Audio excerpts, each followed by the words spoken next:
संसद में बालेश्वर सांसद प्रताप चंद्र षडंगी को संसदर विरोधी दलर कांग्रेस नेता राहुल गांधी धक्का मारी आहत करने घटना बालेश्वर बीजेपी पक्षर जिला सभापति उमाकांत महापात्र नेतृत्व में एक विक्षोभ समावेश स्थानीय फांडी छकरे होता।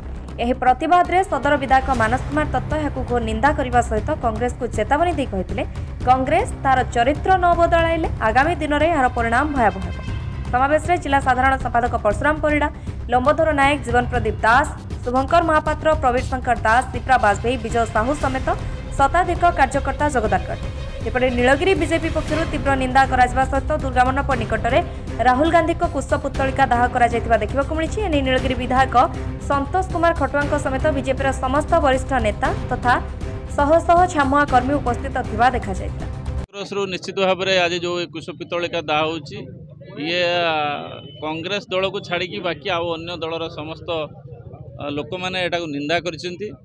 एथिपाई निंदा करछंती जे प्रताप षडंगी भली जड़े वरिष्ठ राजनेता एवं बयस समस्त वरिष्ठ एवं आज जो प्रकार भाव में माने भारतवर्षर पवित्र गृह जो कि लोकसभा भवन रे जो प्रकार भाव में पार्लियामेंट रे जो प्रकार भाव में धक्कामुखी करी जो प्रकार आहत कराई मुंडरे स्टिच पड़ी एवं तांकर प्रेशर हाई अच्छी ये सब कथा को आम निश्चित भाव में निंदा करुँ। आमर जेहेतु प्रिय नेता बालेश्वर अद्वितीय नेता सी दुई थर विधायक दुई थर सांसद पूर्वतन केंद्र मंत्री जन वयस्क एवं विचक्षण राजनेता तांको जो प्रकार भाव में आहत कराई आम या दृढ़ निंदा करुँ।